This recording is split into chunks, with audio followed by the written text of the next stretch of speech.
name is Li. My name is Li Yun Zhang, Finance and Admin Officer with EMANS.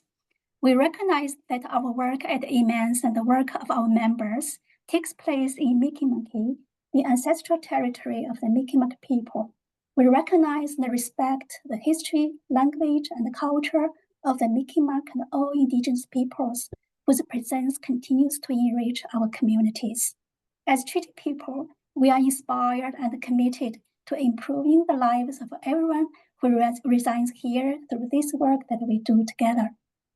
We would like to recognize that Nova Scotia is home to over 50 African Nova Scotian communities whose culture, heritage, and histories have been and remain a key part of this province for more than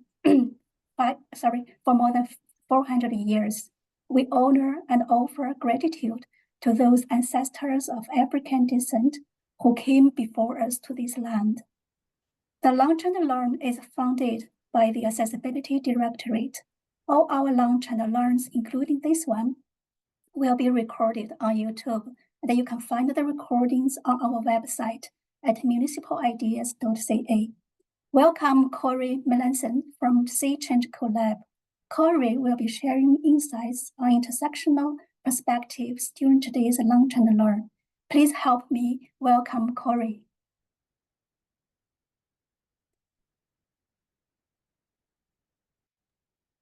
Thank you so much. Sorry for that delay, just getting all my things lined up. So my name is Corrie Melanson. I was just saying that I think this is my fourth time doing a Lunch and Learn. And so some of you may be familiar with me. I am a white, queer, neurodivergent settler with a couple of other invisible disabilities because of some long-term health issues that impact my energy and kind of pain levels. And I am with a company called SeaChange collab, and we do a lot of work in terms of training and facilitation and strategy. And one of the projects that we're privileged to have some funding from the federal government around is accessibility confident employers. So I'll just share my screen here, and can everyone see that? Looks like you can. And so today's topic, we are talking about intersectionality. And we'll kind of dive into, the why, the what, and sort of the how of intersectionality. I know we're a small group online, but this is being recorded. So I'm hoping that some of you might be willing to be engaged, at least even through the chat. So just to start by saying that ACE, Accessibility Confident Employers, is a project of SeaChange, and we have both the federal government and the Nova Scotia government support us through funding. I know you already did a land acknowledgement. I like to also identify kind of where those communities are. So across Nova Scotia, there are 13 Mi'kmaq bands and 42 communities, because a number of the bands have multiple kind of communities and land bases. And then also just to acknowledge the existence of people of African descent in Nova Scotia for over 400 years. And that when we look at the map of African Nova Scotian communities, there are 52. This map only has 48. I continue to ask if there's an additional map that I should be using, and I haven't, I haven't been able to get one that has all 52. So in just looking at the map of both Indigenous communities and African Nova Scotian or Black communities in Nova Scotia, given that our topic today is intersectionality, we want to be thinking about where these communities are, how they are connected to where our land is in terms of like where we are landed, I guess, in Nova Scotia and in Mi'kmaq, and have we built those key connections and relationships with these communities? So just kind of to put that out there. Why ACE, why Accessibility Confident Employers? As we talk about intersectionality, one of the other kind of social identities we want to bring in to the conversation is, of course, disability. And we know that 2 in 5 Nova Scotians have a disability, and kind of nearly everyone knows someone with a disability, or will acquire a disability at some point in their life. And certainly our goal through ACE is to empower employers to break down accessibility barriers and to sort of build more inclusive workplaces where everyone can thrive. And we do this through a couple of ways, through some skills-based training with a Nova Scotia lens, as well as an intersectional lens. We do have a searchable online accessibility resource hub, and we do facilitate interactive peer-to-peer learning and networking events. But just to be clear, and especially on this topic of intersectionality, while we do have a very diverse small team, we are four, half of whom are racialized. We are not experts, and I, in particular, as a white woman, cannot speak to all aspects of intersectionality. We do aim to be as accessible and representative as possible in our work, and we are still learning. And we like to share kind of the why, what, and how of being accessibility confident employers through training. And so that's kind of our focus today. So I just want to share this next slide. And I know there's a lot going on here, but these statistics do come from both Statistics Canada as well as the National Survey on Disability from 2022. And so I'm curious, I really haven't seen anywhere where this is all put together in one visual. So we just created it on our team. People of African descent, population in Nova Scotia is 3%. However, you'll also see kind of immigrants, refugees, and newcomers is at 10%. So perhaps those overlap a little bit. Indigenous people, Mi'kmaq, Innu, but of course, Inuit and any Métis folks who are living in Nova Scotia, that according to Statistics Canada is 5.5% and probably one of the fastest growing populations here in Nova Scotia. I did highlight immigrants, refugees, and newcomers at about 10%. Of course, that is growing, although there are some caps and some downsizing to immigration coming through the federal government. To us LGBTQIA+, again, an estimate from Statistics Canada is that it's anywhere from 10 to 20% of the Canadian population. And then we know that people with disabilities in Nova Scotia, that rate is 39.8%. So this is the highest group of kind of historically marginalized groups in Nova Scotia. And we are well above the national average of 27%. So I'm just curious, like, any reflections on this, any like, oh, I didn't know this, or hey, I disagree with this, any reflections on these kind of groups of kind of historically marginalized people in Nova Scotia?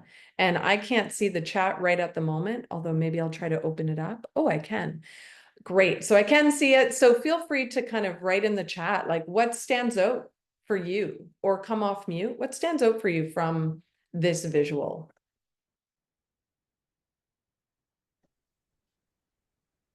Hi, Corey. My name is Nikki. I'm the EDI coordinator for Truro and Bible Hill. Yeah, And I'm great. just curious, I'm a South Asian woman and I'm not an immigrant or a refugee. I was born in Canada. So I'm wondering, where would I fit under that immigrants and refugees banner then in that case?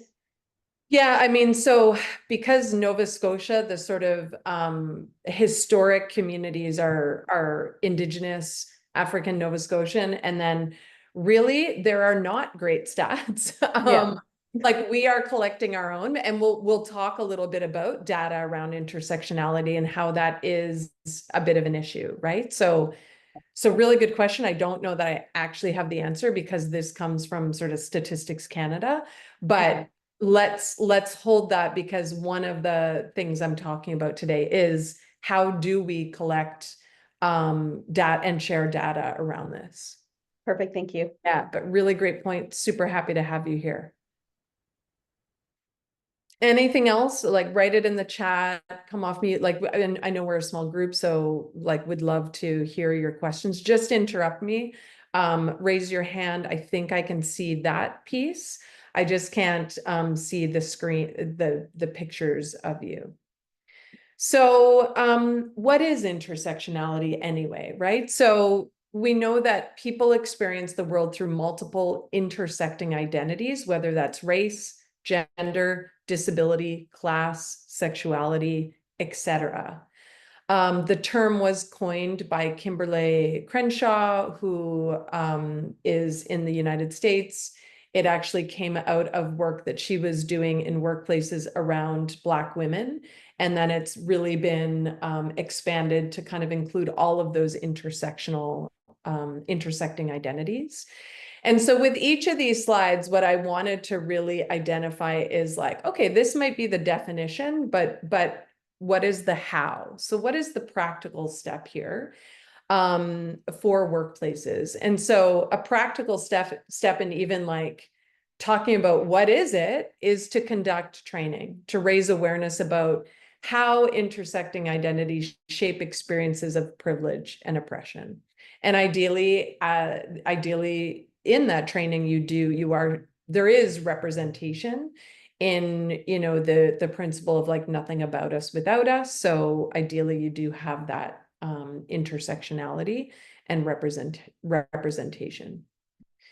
So ideally, legislation and policies should be intersectional, right? We have a number of pieces of legislation, everything from the Nova Scotia Accessibility Act, employment equity. We have human rights legislation in Nova Scotia. And these legislation as well as standards that are coming out really need to address intersectionality. And if they're not, that's some of the feedback I'm hoping that people will give in terms of the upcoming, you know, accessibility standards, the 6 standard areas that the Accessibility Directorate is working on, because intersectionality is really essential for all equity work. And so again, one of these practical steps certainly would be to give feedback, but also to really do an audit of workplace policies to ensure they accommodate those diverse needs like cultural, disability, and gender factors. And to look at kind of the suite of policies that your organization has, and are they addressing, again, those historically marginalized groups? Are they reflective of the demographics of Nova Scotia? Recruitment. We know that recruitment and hiring needs to be inclusive, but it also needs to be intersectional, because a non-intersectional approach can exclude candidates who face barriers due to multiple identities. And so this is things like revising job postings to eliminate jargon and prioritizing diverse hiring committees. Just last week, we were doing, I had a conversation and we were doing a training, and it's amazing. Like this was, I think, an NSLC employee who's doing some work around their diversity and equity, but her partner is from Nigeria. And he actually ended up using her last name on his resume because he wasn't getting callbacks. And then what he found is there was a really big difference in sort of the number of callbacks he got by using a more anglicized last name. And this in the research has been shown over and over again, whether it's, you know, a more anglicized name or one that is clearly, you know, not, you know, or from sort of quote unquote from Canada, as well as not showing a lot of advocacy. For example, on my resume, I have some 2S LGBTQ advocacy positions and volunteer. And so maybe sometimes I'm taking that off because I don't want to be seen. Maybe I don't want to come out as a queer person, but maybe I also don't want to show that, oh, I do this advocacy work. So really be thinking about how can we ensure that people can bring their full selves, even to the recruitment and hiring process. Resumes that exclude people's names, for example, are a great way to do that. Names, gender, anything else like that are really great. Some of those tools to do that are really, again, trying to create sort of less bias in the recruitment and hiring process. And, you know, bias, can still often be unconscious. There's still conscious bias as well and discrimination, but even when it's unconscious, it's still harmful. So when there's biases around that are linked to kind of intersecting identities, that can really affect hiring. It can affect promotions and daily interactions. Again, we know that folks with, there's a real hesitation to disclose, for example, disability if it's invisible, which most disabilities are, because of the perceived, the idea of stigma or bias around, oh, maybe people won't see me as capable, or maybe I'll be in a job that's less meaningful. So how do we ensure, again, that we're removing as much as possible and reducing the bias in these processes? So there are bias checking tools in recruitment and hiring, things like, as I said, taking names, taking gender, taking other things out of resumes, and just regularly conducting some of the implicit bias training that's out there. Harvard University and there's some great free resources that really begin to identify, oh, where are some of my implicit biases? And then what can I be doing around that? We all have implicit bias, by the way, we all have it. And so it's kind of like, we all have privilege, we all have power, but that looks different depending on our social identities. And it's really, really important to be aware of our biases, our privilege, and our positional power. So the other thing is that we don't often think, but we should be thinking more about psychological safety. I call this creating safer workspaces, but psychological safety is certainly a term and a whole framework that is being used more and more. And this is around, people facing microaggressions or isolation, again, stigma. And a key thing here in workplaces is around creating anonymous reporting systems for harassment and clear protocols for resolution. Because how many times I've done a lot of work, for example, in women in the trades, and women are still, it's a very, very low percentage, about 5% across all the trades in Nova Scotia. And a report came out last year that said, 93% of those women in trades, or 91, I think, have experienced harassment. But there are no anonymous reporting systems or clear protocols for resolution. And so, again, we're setting up systems that don't really work and that don't really encourage diversity in a whole sector. So happy to share some of these things in a follow-up in terms of some of the reports I'm talking about. I do want to just share this checklist. And so I know there's a lot on here, and I'll read a few of them out. But I want you, as I'm reading them out, I believe there's 12. And so what I'd love for you to do is put in the chat as I'm done, like, how many of these were you able to answer yes to? So people refer to me by the right pronoun. I don't regularly avoid certain places because I'm worried about my safety or about being sexually harassed. I expect chairs or public seating to be comfortable for my body. I don't feel pressured to spend significant time or money on my appearance. I don't think twice about mentioning the gender of my partner or spouse, regardless of whom I'm talking to. My religion's holidays are commonly marked on work or school calendars, and I don't often worry whether a new environment is physically safe or accessible.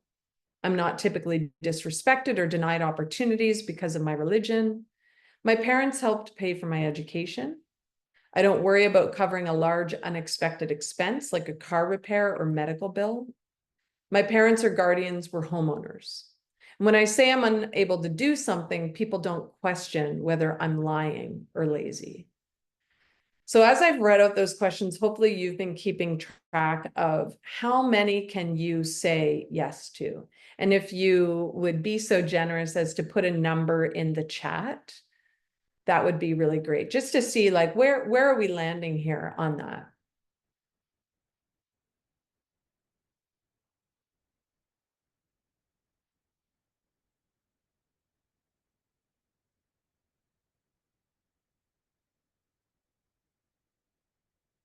All right, so I'm seeing some coming into the chat, 9, 8, 5. So again, sort of out of 12, 12 is like, yeah, you're experiencing kind of a lot of privilege.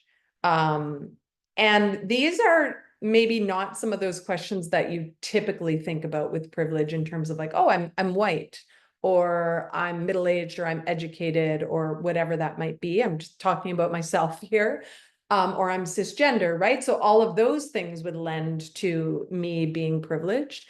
But what I like about these questions is they sort of get to some of those, but maybe some things that we don't often think about, like, oh, my parents or guardians were homeowners. Oh, didn't think that that was a thing that kind of led me to being privileged. But of course it does. That's economic security and stability. So really, really great. Just not great to see that, you know, there's a range of numbers, but it is a great reflection of the fact that we can't make assumptions about someone based on their appearance, based on you know, what we might think we know about them. And so this idea of really understanding kind of our privilege gives us also a sense of, you know, what are the kinds of questions, what are the kinds of assumptions that we're making kind of about other people. So intersectionality really affects workplace accessibility, right? Accessibility we're talking about, that includes cultural, technological, and communications needs across identities. And so again, one of those practical hows, how do we then address this, is really to adopt inclusive design principles, universal design, to ensure events and technology are fully accessible. And really, it can shape leadership development. So employees with intersecting marginalized identities may face greater challenges in advancing in their careers. And so a key thing here is really about developing mentorship programs that prioritize underrepresented groups. Many years ago, I helped to design and sort of get input on the province of Nova Scotia's first, you know, inclusion plan, DEI plan. And I distinctly remember talking to a number of the employee resource groups. So, you know, I think there's a Black women in government, there is an accessibility or a disability group, there's a 2S LGBTQ group, and so many of those groups talked about the lack of ability to progress in their careers, and that so many of them were still kind of at that entry or middle manager level, and very few were at the senior leadership level. This was a number of years ago, so I don't have kind of current up-to-date statistics, but just thinking about that as a result of, you know, intersectionality and how that really impacts and creates challenges for kind of advancing. So, you know, mentorship is really a tool for equity, right? So it sort of breaks down those barriers.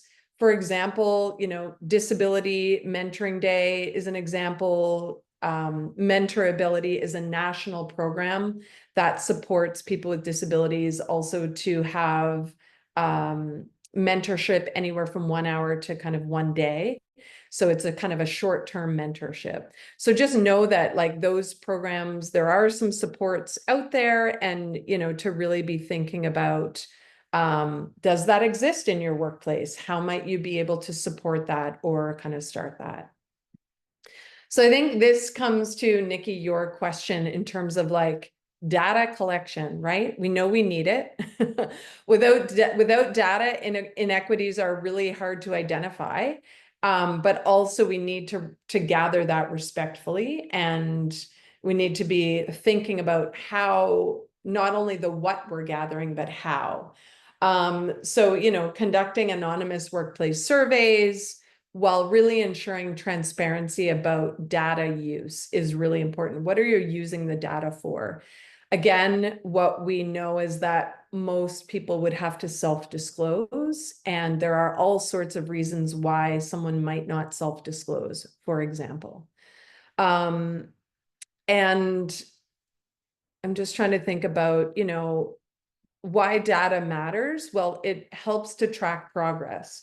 So how can we know if we're doing a better job around diversity, inclusion, belonging, and, you know, addressing kind of intersectional needs if we don't have any data around that? Lack of data really perpetuates those disparities.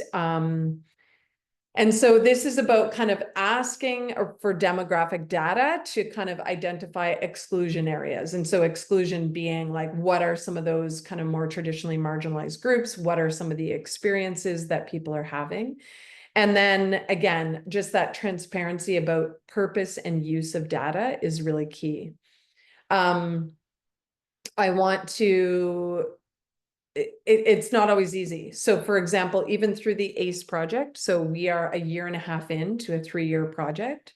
And at the beginning, we weren't collecting great data about demographics. And then we were like, whoa, this is really a big gap in what we're doing.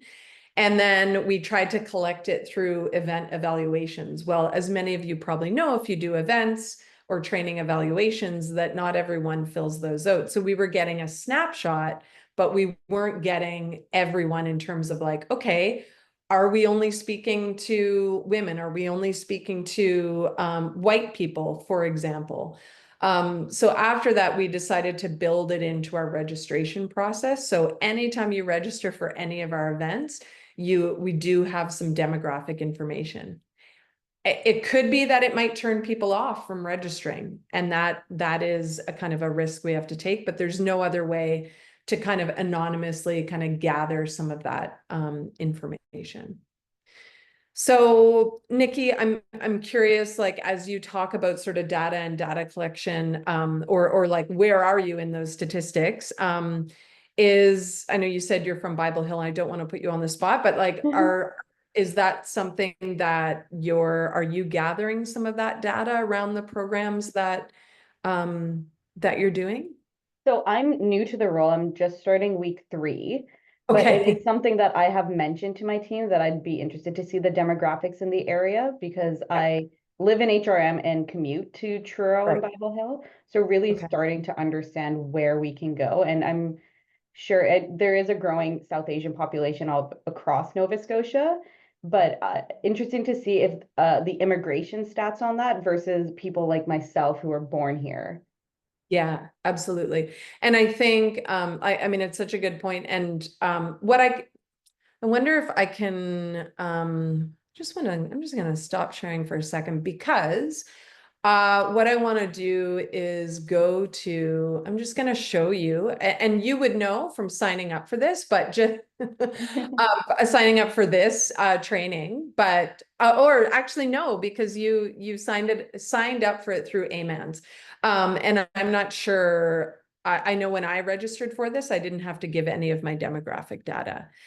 But what I want to share is just, so through the ACE project, we have a website through SeaChange, and then under that, you go to the ACE project. So I'm just here on the ACE trainings page, and I'm just going to sign up for plain language part 2, which is actually happening at 1 o'clock today. So, but what I want to show you is this. So we ask for name, we ask for email, we ask for, are you a person with lived experience of disability? What is your gender identity? And we have a whole long list.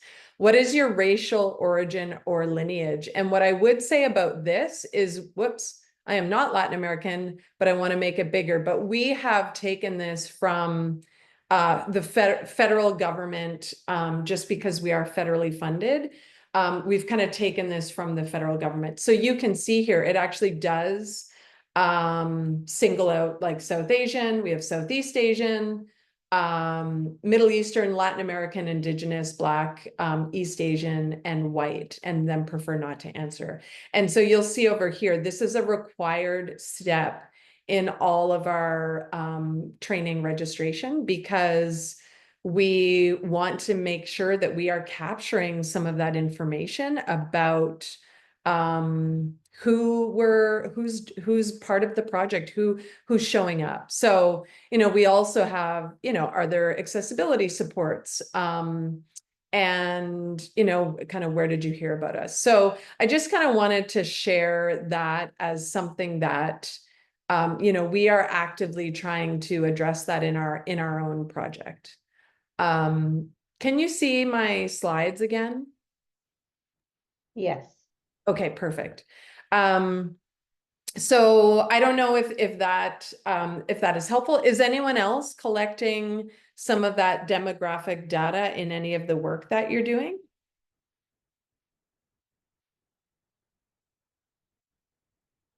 And again, sorry, I can't see oh, I'll just have to bring the chat up. But come off mute or put it in the chat. And I guess if you're not, it is a very, like, I'm happy to hear, Nikki, that I know you're in week 3, but you're asking those questions. Because without that baseline, we can't know what we're doing to improve. And so, like, I think that's a really, really important thing. Without the data, we can't even begin to see kind of progress in these areas.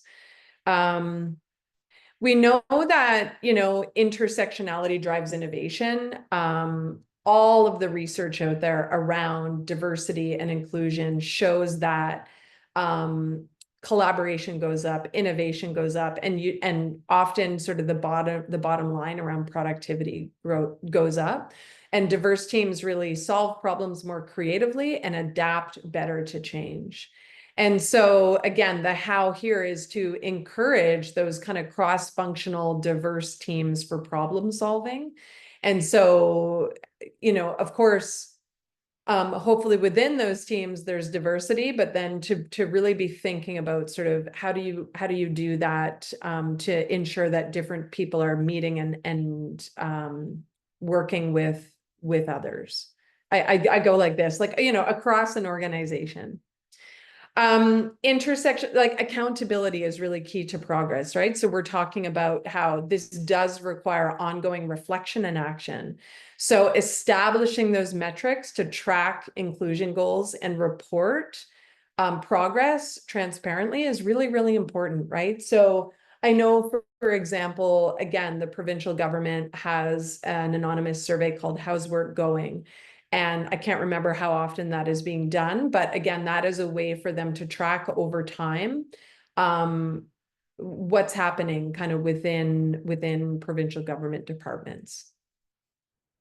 So, you know, disability justice is kind of an approach that also, when we talk about accessibility and disability justice really connects ableism with racism, classism, and sexism.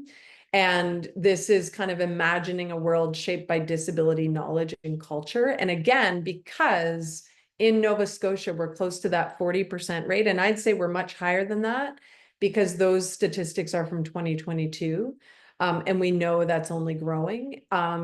Without that intersectional approach to disability and accessibility, again, we're leaving significant numbers of people out who have those intersections with race, with class, with gender, and sexuality. So just, again, sort of to be thinking about some of those. Somehow I put this back in here and I can't remember why, but I think the question I wanted to ask is, think about your own workplace and think about kind of as you, maybe you don't know the numbers, but think about what your percentages are. And so I can give you an example of like my own workplace. We're a small team of 4. 25% is African Nova Scotian, 0% Indigenous, 25% immigrant newcomer to Canada, 50% to us LGBTQ, and we are 100% people with disabilities of our 4 staff. And so again, this is an interesting metric to even think about. Well, it's often not about just the numbers and having that person in the job, but how can you use even these numbers as a way to, again, begin to look at that demographic data? And again, as you pointed out, Nikki, there are some significant pieces kind of, you know, missing here. And And so what I want to do next, yesterday was the International Day of recognizing of persons with disabilities. And Accessible Employers is based in BC, but they interviewed this Indigenous woman, and she's a business owner, and she also has an invisible disability. And I just want to, again, talking about the nothing about us without us and representation, I want to make sure that today we're sharing someone's story who has a very different intersectional identity than mine. Can you see this video? Just want to make sure. Oops. Yeah, Sorry. Yeah, you can. All right. And so it is about 5 minutes, but again, it's kind of a workplace, a business that is very intersectional in its approach. So let's take a look at this.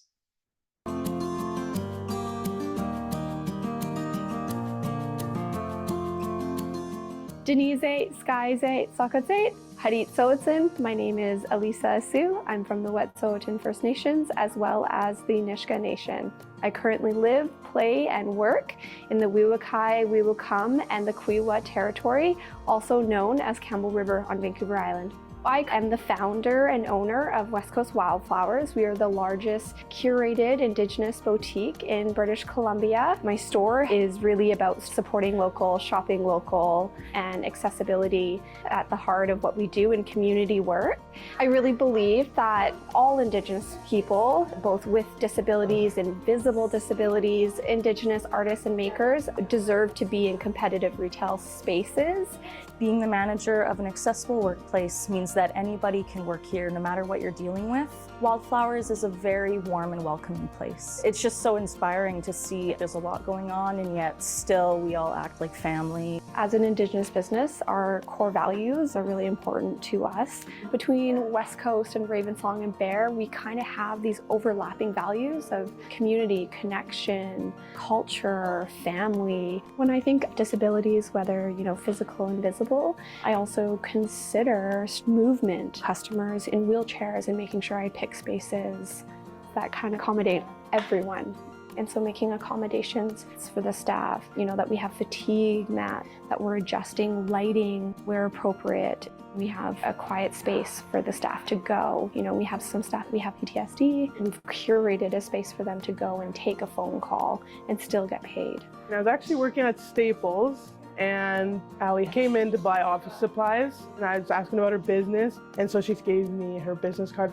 And I said, if you ever go to university and you come back and you want a different job, reach out to me. Funny enough, she kept my card for 2 years and she reached out to me. Unfortunately, she came back to town because she tore her ACL and she's going through some rehab right now. And she currently works at West Coast Wildflowers and Ravensong Soap and Candle. Even in my interview that I had, they were very we can work around you. Allie really looks out for you and just makes sure that whatever she can do for you, she'll help you.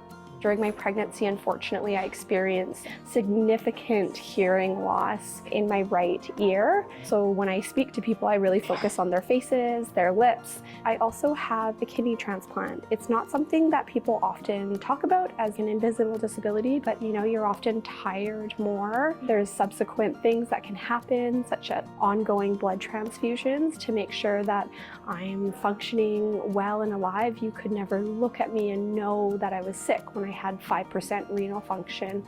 Extreme fatigue is very much a thing. I just like that she treats everyone like family. And so we understand when she can't be in the store, or we tell her if she's been working too many days or something, she needs to take a step back just to focus on herself. Really is suspending my ego and letting my team take on a more leadership role and asking for help. I think with her kidney donation, I think that was definitely a life-changing thing. A lot of people helped her out, and so she wants to do that for others and try to pay it forward. I think that's what she's incorporating in her businesses now too, is just making sure that she meets everybody's needs. Mentorship pieces are really important to us. Some things that we have implemented that has been active for a lot of our Indigenous staff is making sure we have an elder in residence available, so that some of our younger Indigenous staff have access to her number, to Zoom, to email, to reach her while they are at West Coast Wildflowers, as well as while they're at university. They have full access. My husband and I are currently undergoing a really meaningful opportunity in our life. We are doing a 2-year mentorship pathway with a Haida elder named Valerie Lamirandi.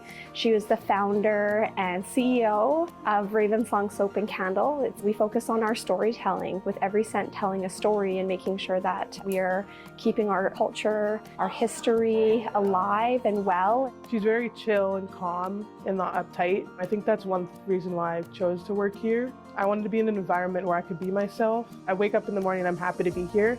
We're all at our different journeys. There's a lot of TSD, there's a lot of trauma, there's a lot of very heavy things across and within, and that continue to live in our communities. Think of physical, invisible disabilities as you would as making sure your team is culturally represented. We're still going to make mistakes, but at least we are having these dialogue and these conversations and these considerations, and I think that's where other business owners can start, is not setting the bar so high that you can't take bite-sized pieces and make this manageable for you or your team or your business.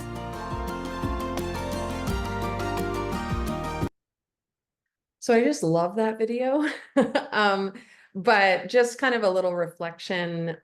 What did you hear? What did you kind of take away from that story? Put it in chat, come off mute. A lot of things that we've kind of talked about, she certainly touched on in that video, but I'd be curious to kind of hear from you folks.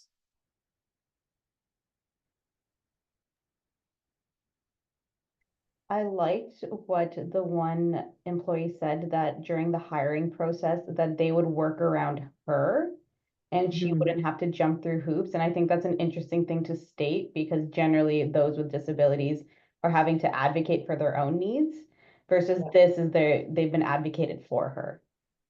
Yeah, absolutely. Yeah, and we do a lot of work, and we create training and facilitate training around recruitment and hiring, and I'm often so surprised to hear people's stories when they're like, oh yeah, I'm dyslexic and I asked for more time, and so they gave me 5 more minutes. Like, I'm just like, that's not an accommodation, right? So how do we create recruitment and hiring processes that again kind of proactively address intersectional needs, right? So really not just accessible, or but how do we address like the range of intersectional needs as well? I thought it was really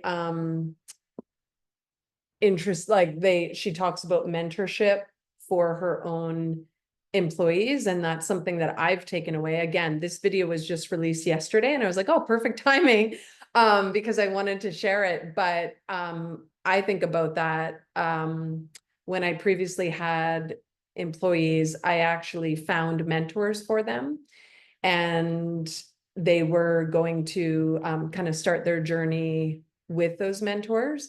And then I had a brain injury, and I had to I had to lay them off, and I had to be off work for a while. And I'm reminded now that, oh yeah, I did that work with my previous employees, and with my current ones, I have not done that yet. But it's so important to have kind of those mentors. Many of us mentor people who look like us and sound like us. And so that idea of like creating mentorship programs where hopefully senior leaders and others can be mentoring people who might look quite different from them. I think that's kind of the key. So I wanted to just kind of wrap up with a few sort of key messages here, and let me just go back to my PowerPoint.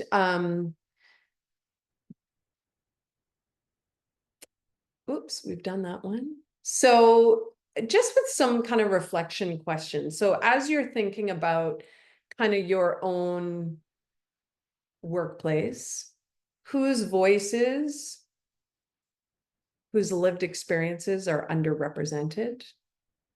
How does disability intersect with other lived experiences and other social identities? And what strategies can you implement to enhance accessibility, to enhance intersectional perspectives, So just thinking about some of those questions.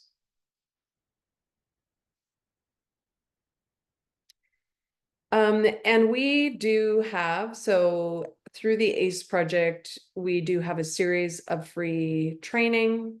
I showed you that training website, and everything from self-paced to skill builders to on-demand in person, as well as a searchable online resource hub. And what I'm going to go there in a minute just to see, oh, I think we have intersectionality as one of our search terms, but I'll look there.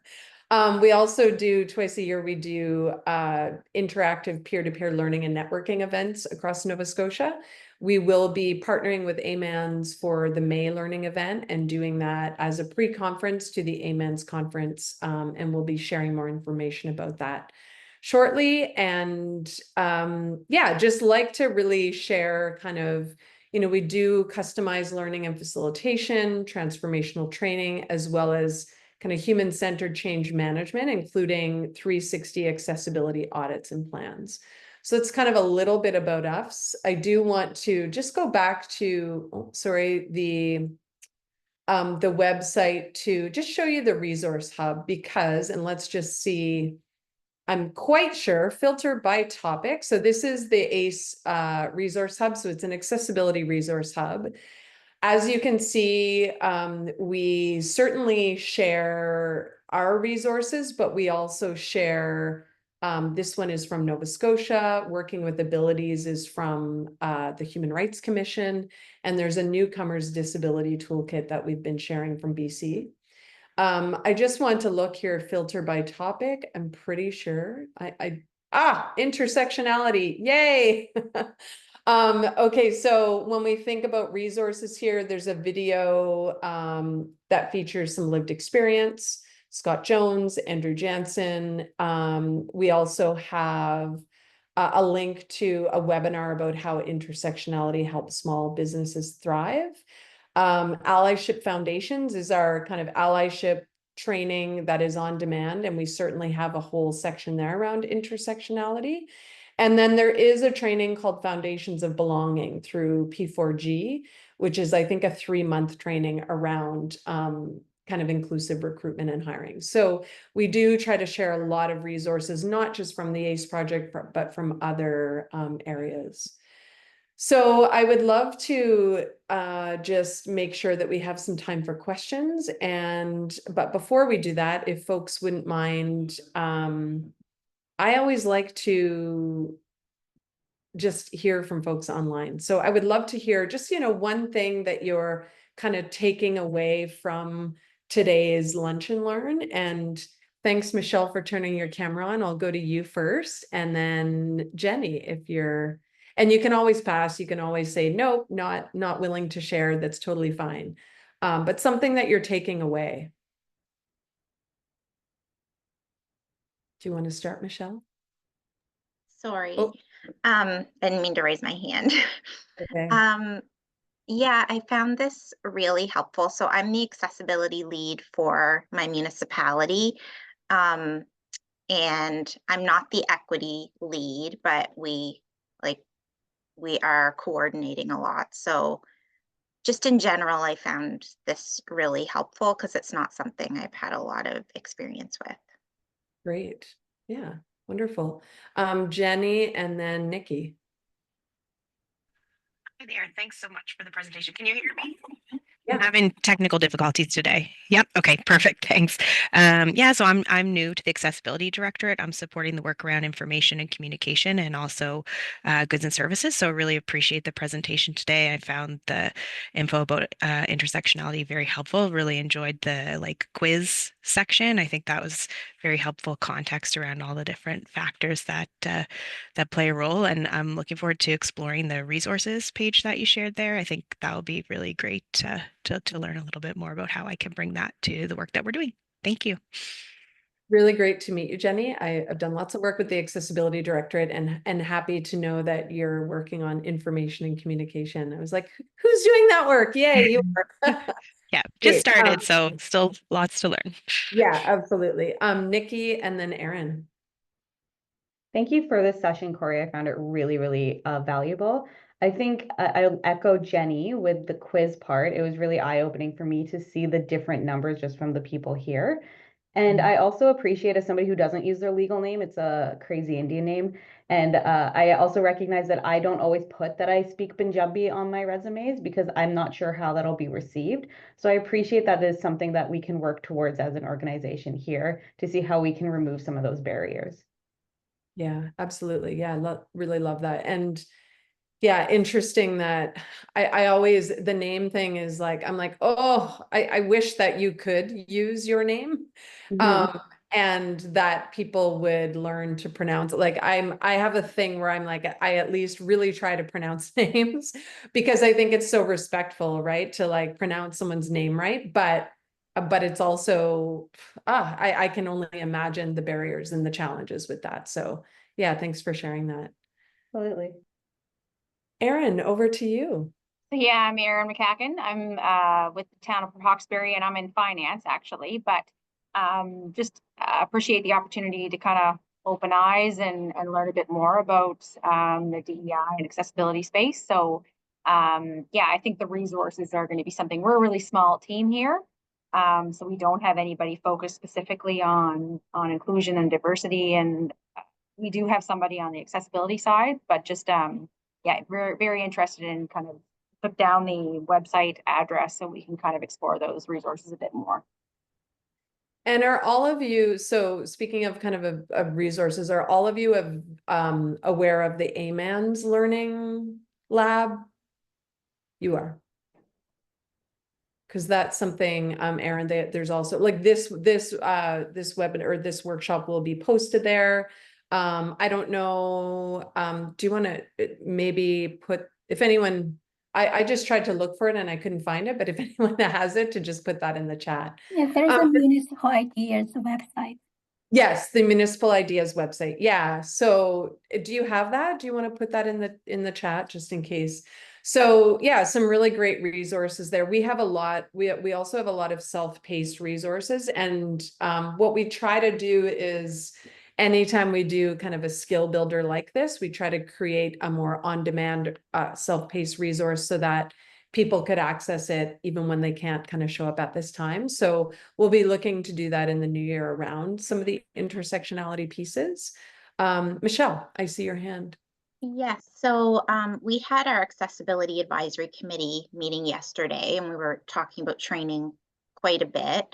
And we were talking about the ACE trainings, and a question came up wondering like how long it was going to be available for free, because I did hear you say earlier that you had the program is going to be 3 years. So is that going to stop after a certain point? Do you know?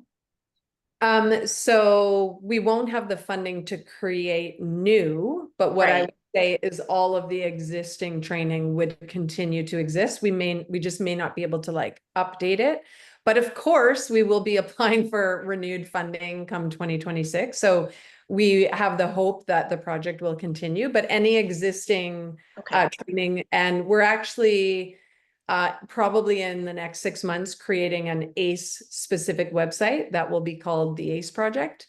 And so you don't have to go through SeaChange to like get it'll be specific accessibility confident employers. So we'll let everyone know about that, and we'll let AMANS know about that as well. The AMANS, we have a great collaboration with AMANS where they do send out a lot of updates about what we're up to. But so that will be available, hopefully going forward over the long term. We don't intend to like take anything down. We'll just be kind of maintaining if we don't get further funding. Yeah. Thank you. Yeah, wonderful. Any other questions about sort of this topic, or you know, how to kind of bring what we've talked about today kind of back to your organization?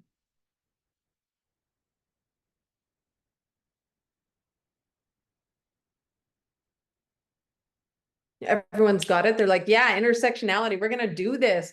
I guess like one of the big things as we've talked about today is data, right? So I am very curious about how, and it might be a good question for all your organizations. What data are you collecting?